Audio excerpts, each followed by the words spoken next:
To be honest, I've kind of had sort of an American point of view whenever thinking about it. So now that Andrew Tate's converted, it's really changed my mind towards the whole religion, and I'm definitely going to look into it. I have nothing against Islam. You're going to look into it, but you're not turning your back on Jesus, are you? Assalamu alaikum wa rahmatullahi wa barakatuh. My dear brothers and sisters, there's been this YouTuber, his name is SonnyFaz. Forgive me if I'm wrong. But this brother, he was watching the reversion with his mother, the Andrew Tate reverse story with Muhammad Hijab. And let's just say things got a little interesting. So let's put it on and let's see what happens, all right? Andrew Tate recently converted to Islam. To be honest, I've kind of had sort of an American point of view whenever thinking about it. So now that Andrew Tate's converted, it's really changed my mind towards the whole religion, and I'm definitely going to look into it. I have nothing against Islam. You're going to look into it, but you're not turning your back on Jesus, are you? I'm just saying, I'm going to do research into it, because if he is going into that religion, and I value his word so much with everything else he's saying, I'm assuming it means something. Listen, nothing against it. You're Sicilian. Well, I think a lot of people who've been following me for a while understand that I've been very respectful of Islam for a long time. Yeah, sure. I was born in a Christian country. I was raised as a Christian, and I've always been very respectful of Islam. And it's become more and more obvious to me and more pertinent that Islam is the last religion on the planet. When I talk about Islam, because I'm new to it, Yeah. I'm a little bit careful, right? Because I'm new to it. I'm certainly not a scholar. There's so much I need to learn. I know I'm on a learning journey. I'm not here to sit here and talk scripture. I don't know those things yet. I'm here to learn. Yeah. But and we're here at your assistance. thank you, bro. Thank you. Honestly. Thank you. Yeah. But it's just, for me, it feels like the last religion on earth. I feel like there's no other religion. People say to me, why did you convert? And I said, I don't really feel it as a conversion. It's almost like I knew God was real, and now I've become religious. And they say, well, you were religious before. I was like, religious before how? Christian? What does Christian mean? Like, who's not a Christian? You go to Christian nations, and everyone says they're a Christian. Look how they live their lives. Go into the average church. Is anyone actually fearful of God? Anybody? No. The girls are out on Saturday night drinking, and they turn up to church because their parents made them. Like, there's no substance to the religion. And also, Islam very closely reflects my personal beliefs. Through my personal life, I've learned that if you don't have standards and you're not a strong person who's prepared to defend his ideas, you will be crushed. Yes. And we look at most religions in the world today which are not prepared to defend their ideas. What's happened to them? They're just getting crushed. And now we have Christianity as an idea which has basically said, well, we can't set any firm rules because everyone will just quit.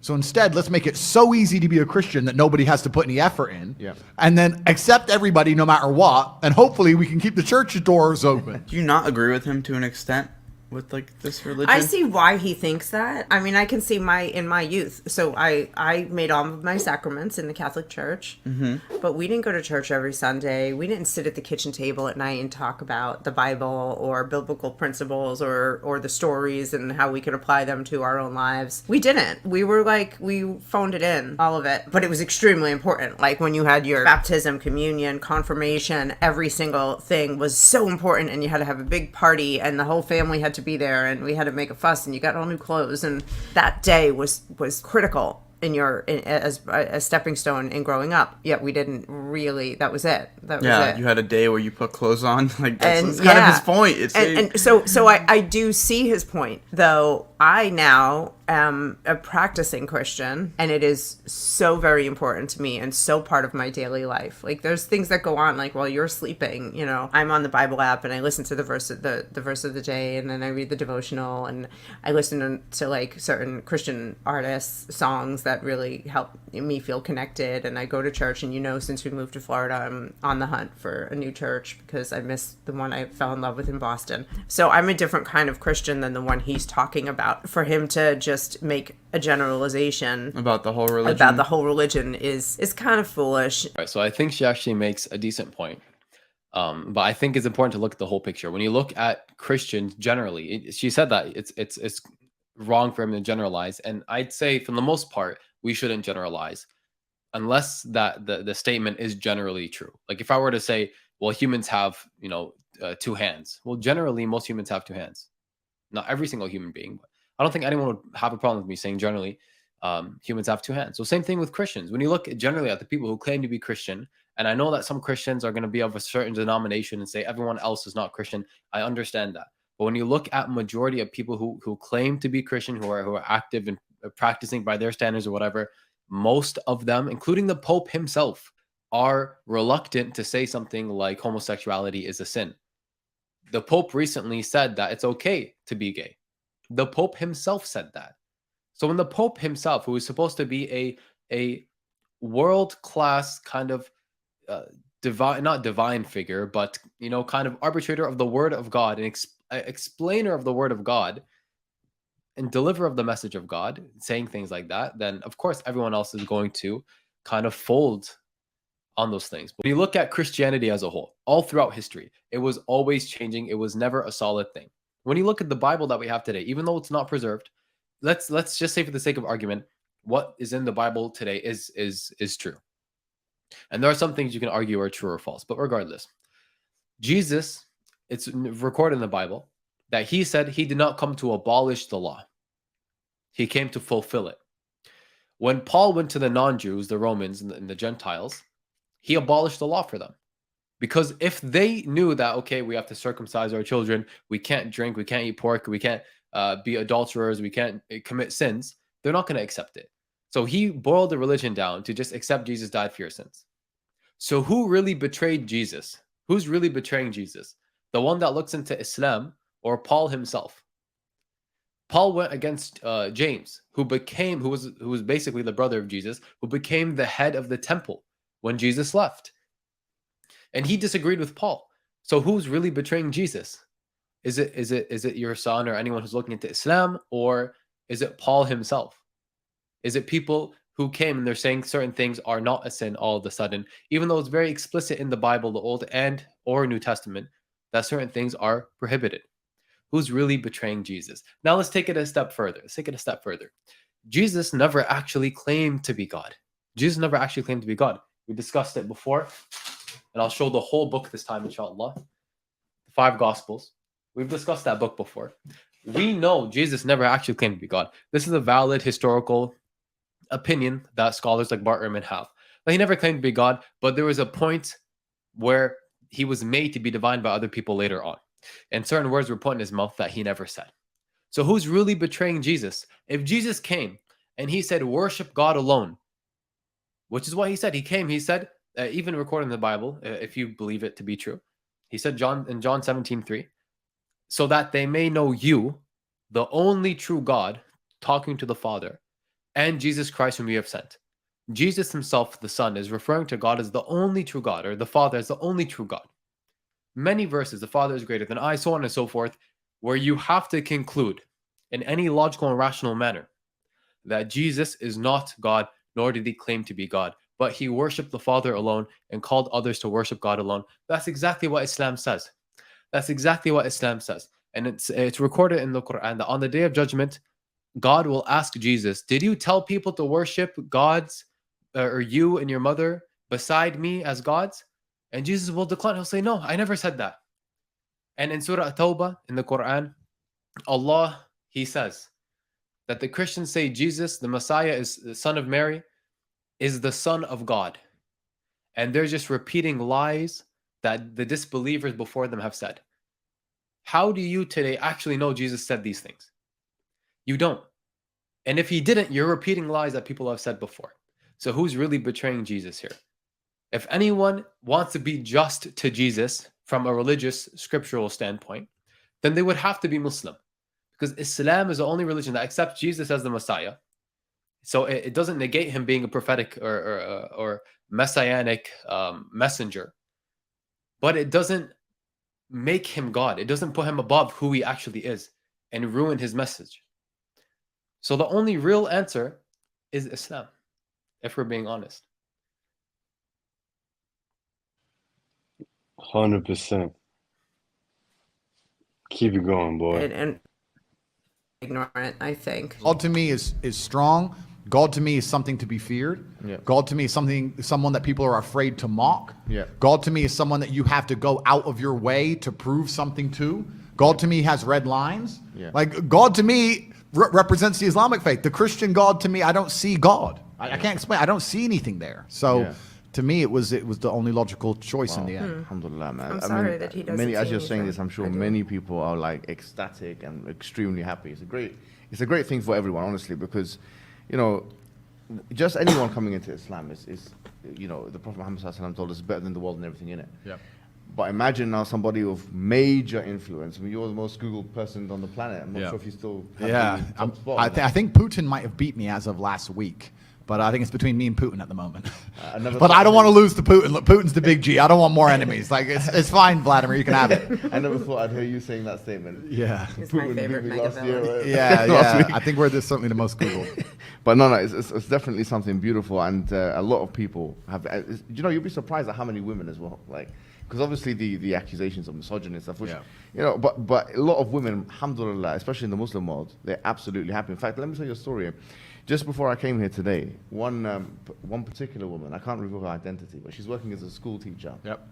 in London, and actually, my friend told me that she was kicked out of school Yep. because they had this campaign against you in the schools.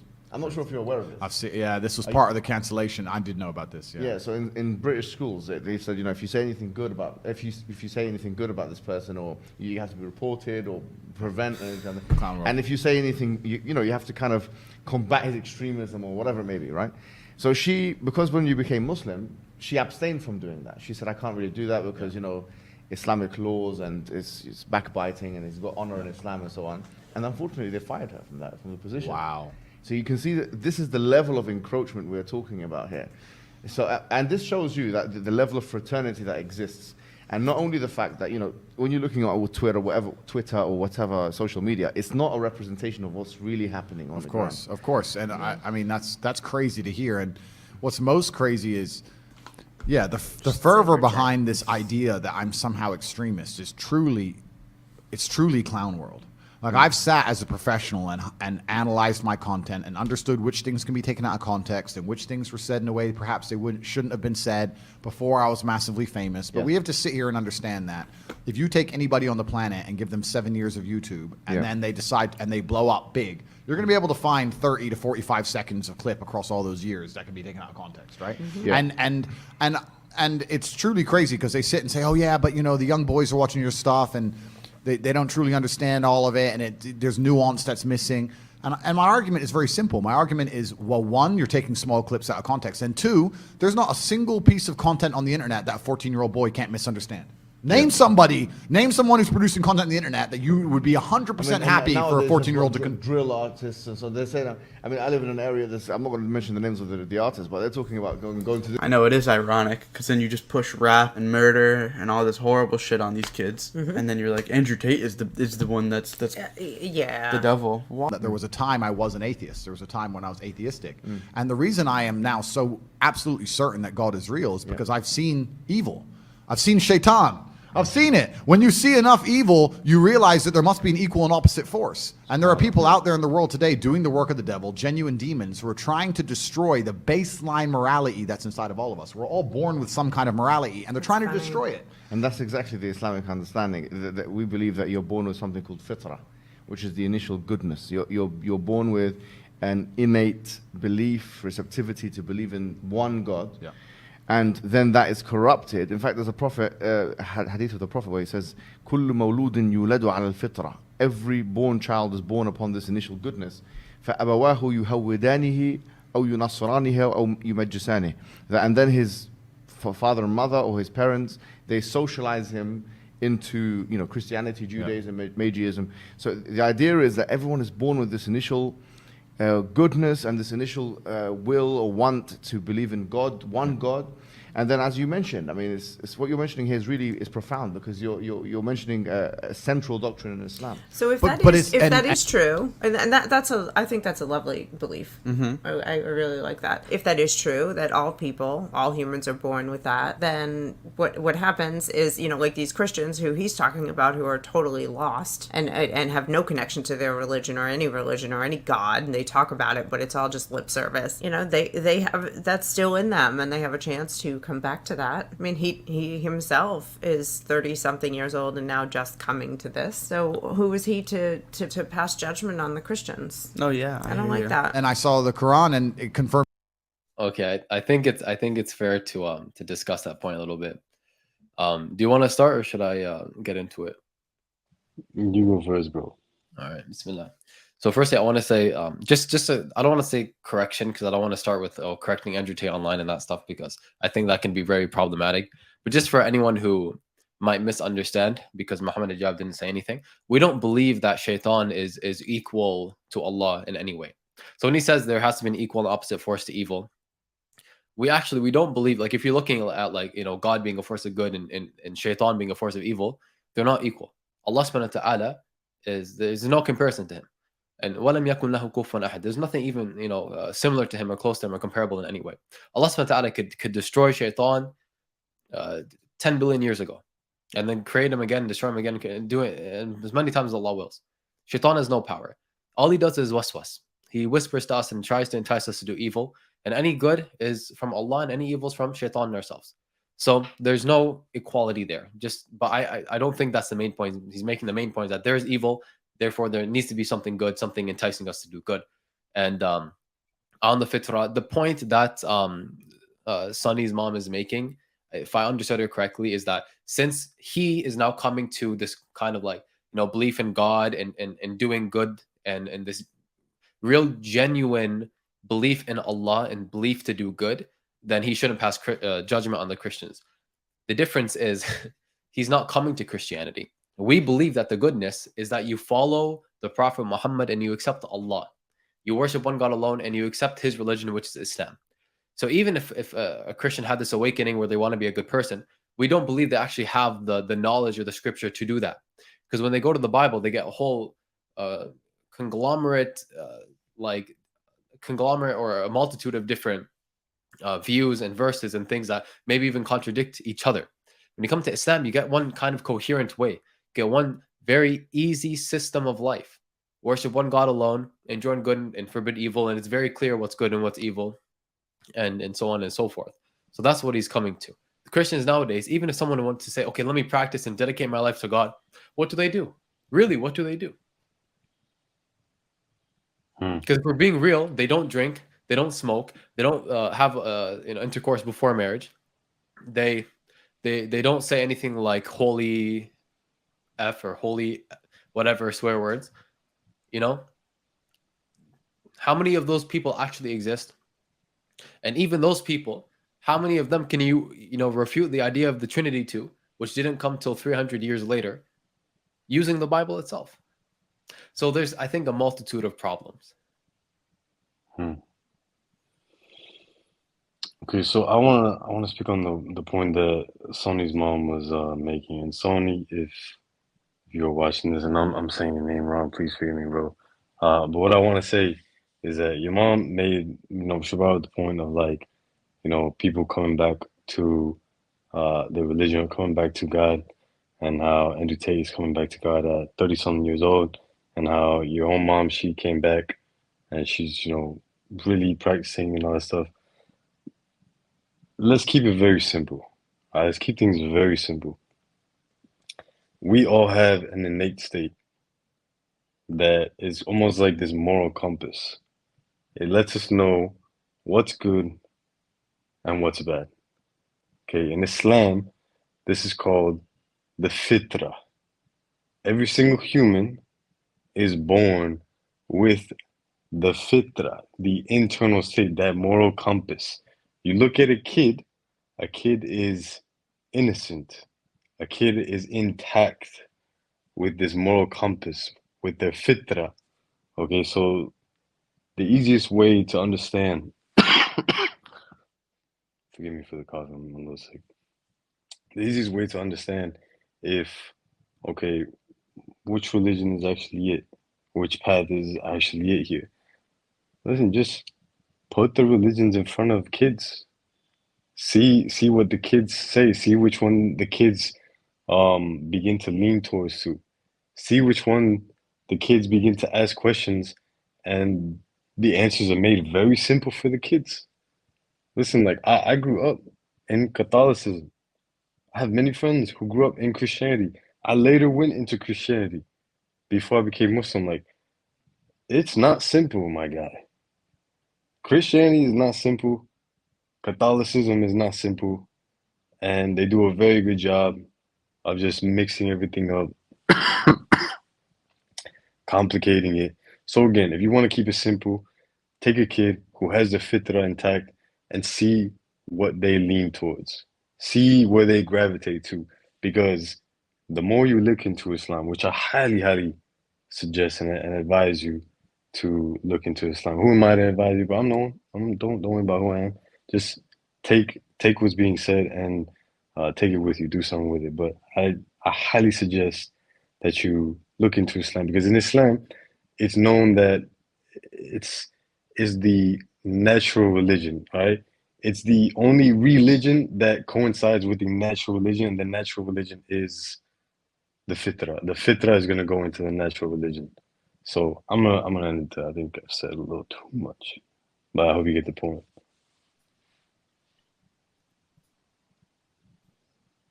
So many things for me, like even the conversations I've been having so far, so many things have been confirmed, and it's amazing the knowledge that's inside of it, which is so applicable today. For an old book, right? It's supposed to be old, but it seems so timeless. But it's truly amazing. But you're totally right. And the baseline morality, I don't think most people understand that when they're doing this under the guise of tolerance, when they're saying be so tolerant that you no longer believe in right from wrong, they're not doing that to make society a better place. They're doing that to empty your brain so that you have no resistance to the slave mind programming. They want to get you to a point where if they tell you the sky is green, you look at with your own eyes and you see blue, but no, the sky is green. That's what they want, so that you have to have nothing in your brain that can prevent that. If you have God, if you have I believe this is right and wrong, if you have personal responsibility, if you have self-accountability, if you're a person who sticks up for what he believes, all that's bad to them. They want all of that gone so they can tell you the sky is green. This may be a loaded statement because I don't fully understand what I'm talking about, but maybe the Christians, the legit Christians, and the Muslims should get together, for political purposes. Collab stream. They're gonna collab. They need to get together and join forces and be able to, really stand for traditional values. Even because it truly doesn't matter if you're following the Quran or you're following true biblical principles. They're very similar, and there's enough similarity that we can stand together to create traditional solid values in a I don't want to cut her off, but actually, I think that's a very fair point. Okay, I don't want to cut her off, but I think that's a very fair point. Because actually, there's some basis for that in the Quran, where Allah subhanahu wa ta'ala, I don't know the exact ayah or what it exactly says, but I'm going to paraphrase a little bit. He says, basically, come to some kind of agreement with the people of the book, or kind of get together on what you guys agree upon. That you worship one God alone, and so on and so forth. And I think there is some basis to what she's saying.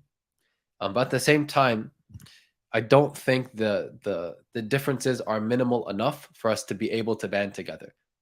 Because what are you really fighting for? Let's question that. What are you fighting for? Are you fighting for the freedom of religion? Let me tell you why that's problematic, especially from an Islamic perspective.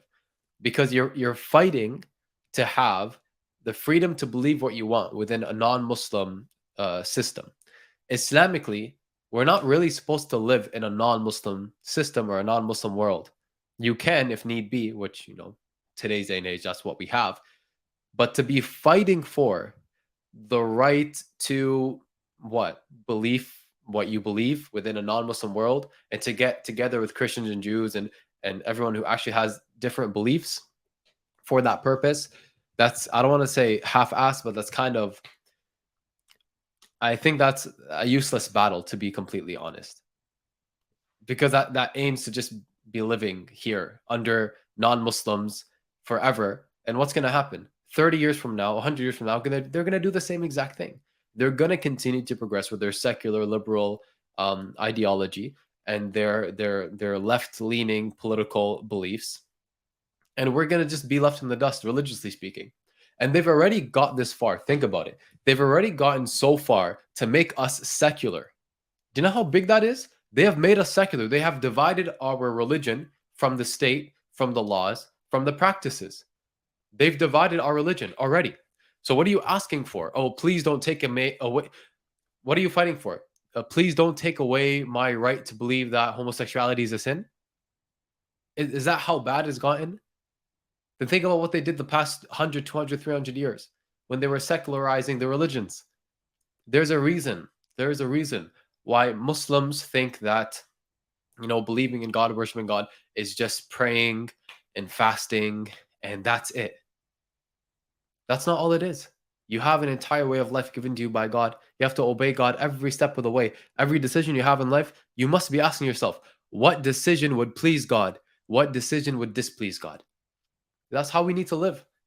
But unfortunately, we can't fully live that way in the West. And I think that's the bigger conversation that needs to be had. Culture again, instead of all this fucking madness that's sending us down the toilet. Tate's sitting here shitting on Christianity. If he really cared about those values, he would look around and say, who can I align myself with? Who can I align with to make sure that these values that we save society together? I understand why. Like, the thing is, though, I understand exactly why he's saying it. I hope his next step in his evolution is to say, and maybe this isn't in the Muslim religion, I don't know, I know shit, In the Islamic religion. is to come. His next step as a Muslim is to say, who can we align ourselves with to create the world that we believe we want, even if they don't prescribe to our religion. And you know what? Maybe this religion, it's like, if you're not one of us, like everybody's burning in hell. No, I hear both sides. I definitely do. But from what I take from what he's saying is, like, if he has to pick a religion, he's going to pick to a religion that actually sticks to the belief. I'm past that. I'm talking about what's next, like getting these religions together. You know, collab stream. Yes, yeah. And they're trying to program us all into slaves, and it's scary. I remember when I was in my undergraduate days, and I was reading a particular book by this guy called Jeremy Bentham, who became, like, you know, the spiritual forefather of J.S. Mill, who is the father of, like, social liberalism of today. And I remember reading this because it was so powerful, because it linked to something I read in the Quran. He said that, you know, you have two gods. He said you have the God of pain and you have the God of pleasure. And I thought, this is so interesting. The Quran states, you know, أَفَرَأَيْتَ مَنِ اتَّخَذَ إِلَهُ هَوَاهُ. Have you seen the one who takes his own desires as a god? Yeah. And because now there is no transcendental force that we can look up and, as you say, venerate, now we're forced to be slaves to the system, we're to our own desires. Or, I mean, the Quran has another verse which I think is so powerful, and it connects very well with what you're saying. It says, God ضرب الله مثلا رجلا, that God has struck a parable of a man, فيه شركاء متشاكسون, that he's got many different slave owners. ورجل سلما لرجل, and another kind of man who's only got one slave owner. God is basically telling us in the Quran that you've got one example of one individual who's got multiple slave owners, and another one with just one. He says, هل يستويان مثلا, are they the same? So here the idea is, as Rousseau said it, he's a liberal philosopher, he said that man is born free but everywhere in chains. This is the order, because if you don't have that God to worship, then you're going to end up having to worship to everything else. And the whole part of the Shahada which you took, which is Ashhadu an la ilaha. Holy shit, that's crazy. What's crazy? No, if you know don't, this already. You came to church with me, and you heard, I think it was 2 or 3 weeks in a row, sermons from JD about idolatry and about worshiping false gods, and how they're never gonna fulfill you. You're always gonna fall short. Nothing's ever gonna work. That is exactly the same thing as here, which kind of proves my point that we have parallels. no, yeah, 100%. I definitely see all the parallels.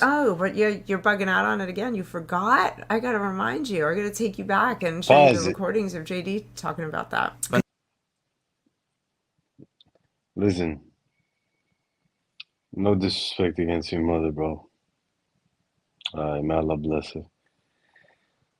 I don't even know if I can say that to people who are not Muslim, but what I want to say here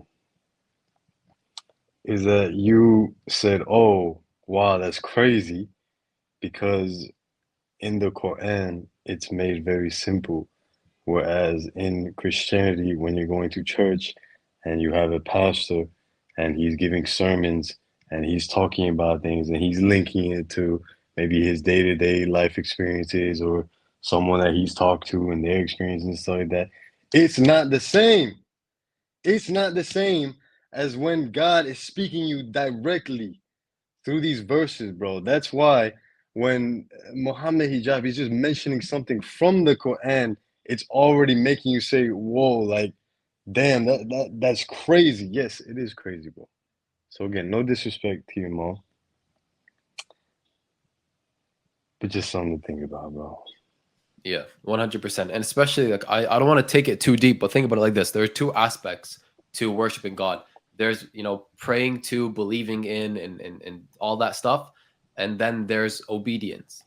In Islam, if you pray to God, but you don't obey him, and you obey somebody or something else instead of God, knowing that you're taking them over God, then that person, I'm speaking generally here, can't be a Muslim. They're not a Muslim. But in Christianity, if you believe in the sacrifice of Jesus Christ and you believe in the Trinity, and I'm speaking generally again here because there's different denominations, but generally, if you believe that stuff, that's enough for you. You will go to heaven just based on that. You can obey Willy Wonka and his chocolate factory if you want to, bro. You can obey anyone. You can obey your desires. You can obey whatever, as long as you believe in Jesus and his sacrifice and the Trinity. You're good. You're going to heaven. In Islam, it's not that clear. It's not that simple. Actually, it's more clear, but it's not that simple. The reason is because we need accountability as human beings. Who is holding you accountable? If all you need to do is believe and you're going to heaven, then where's the accountability? And this is the question, because I don't know their beliefs, but to Sonny and his mom, just think about this question. First, let me say the Islamic stance. If a person is a Muslim and they commit a sin against someone else, like they murder somebody, and then later they repent and they want to be better. If they genuinely repent to be better, Allah will forgive them. But the person that they killed, they will owe something to them on the Day of Judgment to make it fair, to make it right. That's how just Islam is. That Allah is so merciful, He can forgive you, but you still may owe a debt to that person unless they forgive you as well, right? And that's a whole other level of beautiful, forgiveness in Islam. If another Muslim is willing to forgive you, right? In Christianity, it doesn't matter who you killed. It doesn't matter what happened.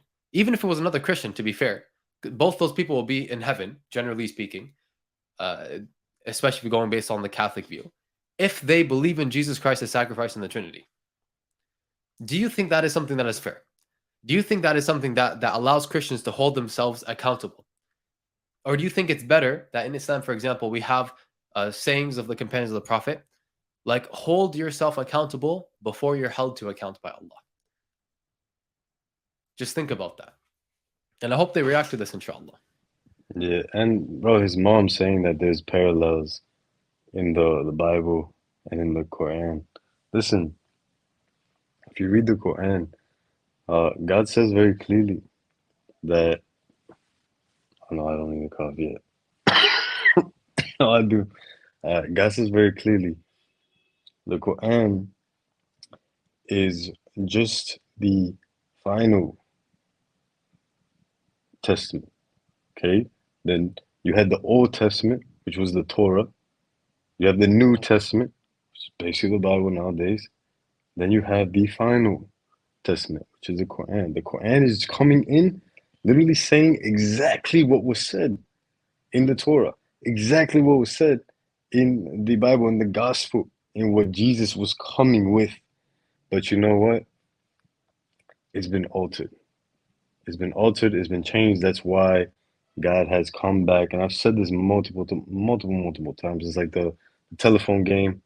You say something in someone's ear, and then you have to go around. They have to keep saying it in the other person's ear in a circle. And then by the time it gets to you, if it's changed, if it's no longer the same message, okay, game over. You start over, right? But if it's the same message, then that's it. You're done. You're done. Okay, the game's done, right? God's been trying to do that since day one. All right, now when God sends a message, if it's changed, then God comes back with the message to another group or just another person in general. This is why you've seen what you've seen. And if you actually look into Islam, if you look into the Quran, this is God bringing back the same message, but this time it's the last time that He's bringing it back. He's bringing it to the Prophet Muhammad, and the Prophet Muhammad is known as basically the I think it's the prophetic seal.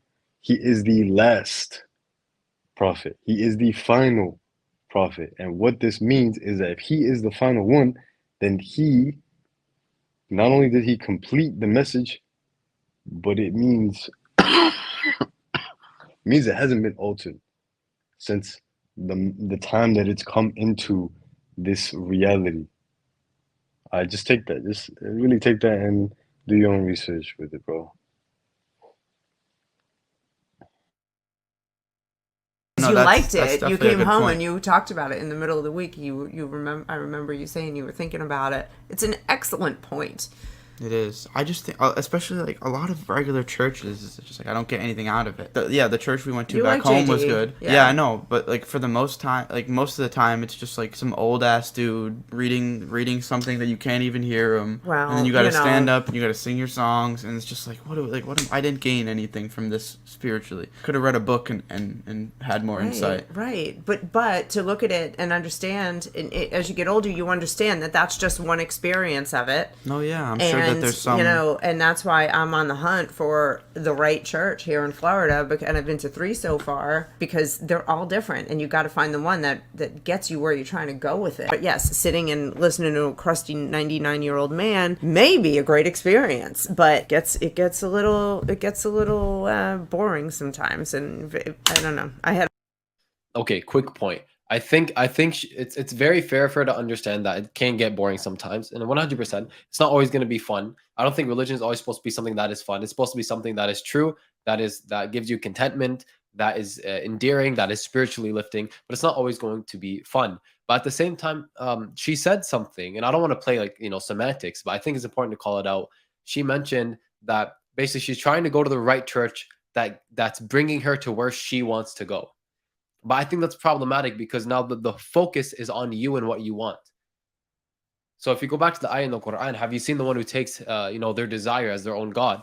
How would you not be falling? And not her specifically, because I think everyone is like this, generally speaking, in the West.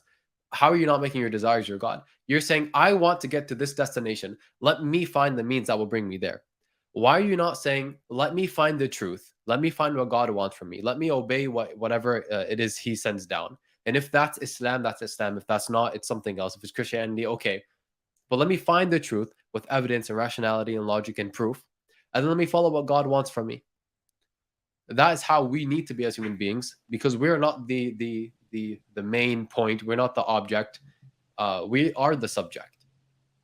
I found Catholicism, I love it as a culture because we're Italian, and I love the gold and the glitz of it, but I also found it to be like very disconnecting from God, and very like, he says God should be feared, and I'm like, that's what they did, and it didn't do anything for me. I like the God that like wants to sit down next to me and get me through my shit, and that's where what I found with the Baptists. So interesting. This is interesting because I like learning more about the Muslims. Let's see what else they got to say. We've got 2 minutes.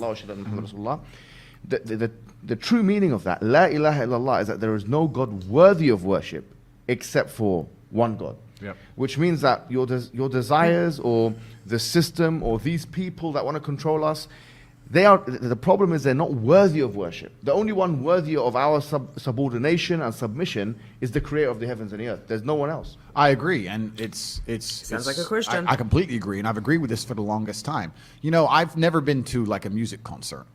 And people ask me why, and I said, I just look at it and I feel embarrassed. I look at someone up on a stage dancing around, and I look at hundreds of thousands of peasants in the crowd. Just, yeah. I'm like, it's I feel cringe. It's like secondhand embarrassment when I see these festivals and everyone's losing their mind, or these music concerts. What did I tell you after I went to Rolling Loud in New York City? Oh, I think you said it was like you just felt like an NPC. Is that right? Yeah. I said I felt like a bot after seeing Cardi. And I told you, going to festivals and stadiums sucks. It's no way to see music. Going to a club and theater shows, you're really taking in a different level of entertainment that is very much more personal. So he's not wrong in half the cases. No, not at all. Genuinely feel embarrassed for the people who go, because to me that is a form of worship. Like, you can listen to the music at home for free. You don't have to wait in that line and stand out in the cold. Like, I don't know. Perhaps it was a bit extreme, but I've always known that they're trying to give us false idols to some degree. And when I speak to atheists, they go, oh, I don't believe in God. But they've signed up so hard to the liberal woke agenda. They're as religious as anybody, but they're just believing in the wrong things. They're believing in degeneracy, and they're believing in the work of the devil. So humans always need something to believe in. And it's a great thing you said about your own desires. It's like, one guy I was talking to since my conversion says, it's interesting that somebody with everything, all the Western world, everything somebody could want has now converted. And I said, yeah, because even before my conversion, I understood that hedonism is a black hole and you can never fill it. You're never going to be able to have enough girls to be happy with girls. You're never going to be able to have enough money to be happy with money. You're never going to be able to, drink enough to be happy with drinking. Like, it's a black hole, and you can pour endless things down it, but you'll never fill it up. And you need to have some degree of self-restraint. And I've always been a very disciplined person. I've never made mistakes, but certainly, yeah, the higher power is going to give you more satisfaction in your heart than endless insanity. So do you have any final thoughts for Andrew Tate converting to the Islamic faith? I don't know. I just wish he would be easier on Christians because, we're out here and not all of us are just NPCs in the Christian world. Some of us are working hard to be good Christians. What's the opposite Christians? of an NPC? A main character? Yeah, some of us are main characters out here trying to change things and trying to make the world a better place. Slow down on the generalizations because it's just as unfair as me saying that Muslims are all terrorists. It's just as ignorant. Like, I do agree with him about a lot of the way, like, the Christian faith is, where it's just not followed to, like, the extent that Muslims follow the Islamic faith. Thank you guys so much for watching. Make sure to join the Discord in my bio so you can post stuff for us to react to. And I also have some of my free social media tips there for you to check out. All right. Firstly, I want to say that, again, generalizations, I personally believe generalizations are okay if the thing you're saying is generally true. Right, and that goes back to the example with the humans in the hands I gave before. It's not exactly fair. It's not equivalent. Saying that all Muslims are terrorists or whatever, because it's not generally true. To say that Muslims, generally believe in God, okay, that would be absolutely true. To say the same about Christians, okay, that's absolutely true as well, because it is generally true. Will you find one weirdo that says, I'm a Muslim, but I don't believe in God? You'll find that person. The same thing with Christianity. You'll find that person, but it's not generally true. But I do want to say, I think his mom has a very, very good heart. I think her heart's in the right place, but I think she's making the mistake of, going to the doctor. No, actually, that's a fair mistake. I think she's making the mistake of going to a lawyer because she has a toothache. You know what I mean?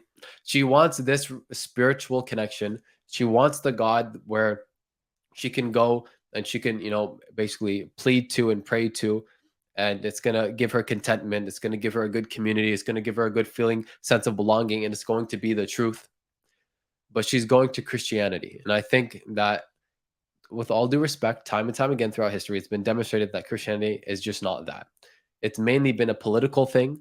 And the only religiosity that it has is some kind of spiritual, Jesus died for my sin, and that's very beautiful, and I'm going to pray to God, and then I'm going to go live my worldly life and basically forget about it till the next time I need to pray to God. For most people, it's become that. Islam does not allow that to happen for Muslims. Islam does not allow that to happen for Muslims. You will find Muslims that don't practice. You will find Muslims, and I'm trying to say that there aren't Muslims that, that don't practice Islam. What I'm trying to say is that in Islam, you have statements of the Prophet, for example, peace be upon him, where he said that basically the border, the bridge between belief and disbelief is leaving your prayer. If you leave your 5 daily prayers, then are you even a Muslim at this point? And that's a very, very bold thing to say, but it keeps Muslims in check, that I need to continue to practice this religion. So I genuinely think what she's looking for, she will find it in Islam. And I think that her and her son, they should both go to Friday Jummah, and they should listen to the khutbah, and they should look at the Muslims and engage with the Muslims. And I genuinely think they'd find a huge spiritual hole being filled, inshallah. Inshallah. It's beautiful that you actually got to that point, because I wanted to bring it back to this point. Where it's like, I invite both Sonny, his damn cough, Sonny and his mom to look into Islam. Come to Islam. And I'll end it with this beautiful story. Because she's talking a lot about her emotions and what she wants to feel when she goes into this church, and how she wants to be have this God that's there for her, like sitting next to her, helping her get through things. I'm not even gonna say anything on that, but just think about this, okay? In Islam, there's a story where one of the companions of the Prophet, peace and blessings be upon him, he went to do Hajj. And Hajj is pilgrimage. It's something that is obligatory upon every single Muslim before you die. Okay? Now, his mother was paralyzed. Now, the mother in Islam is like the rank that she has is just the top of the top.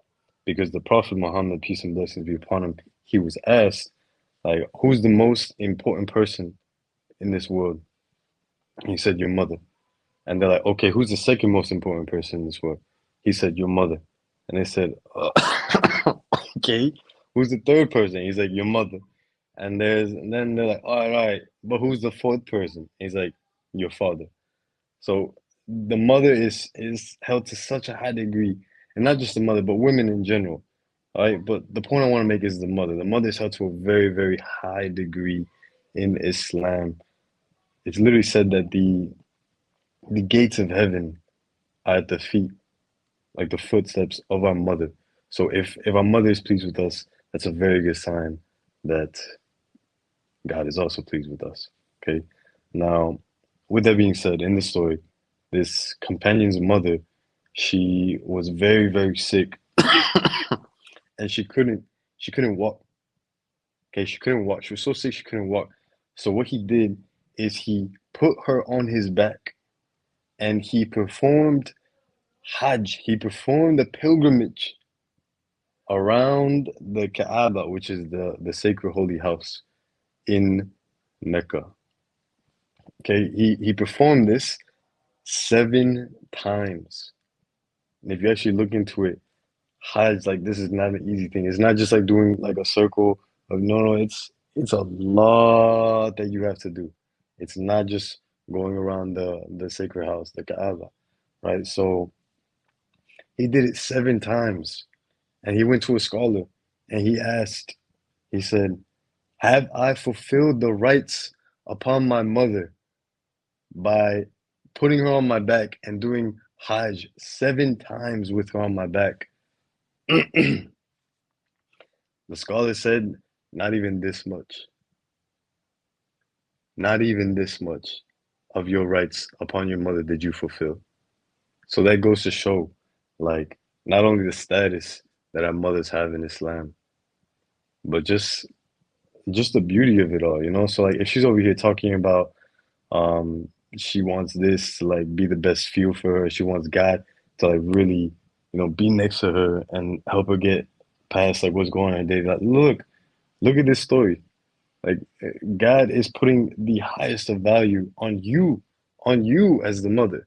Like, is that not more beautiful than anything you've ever heard before?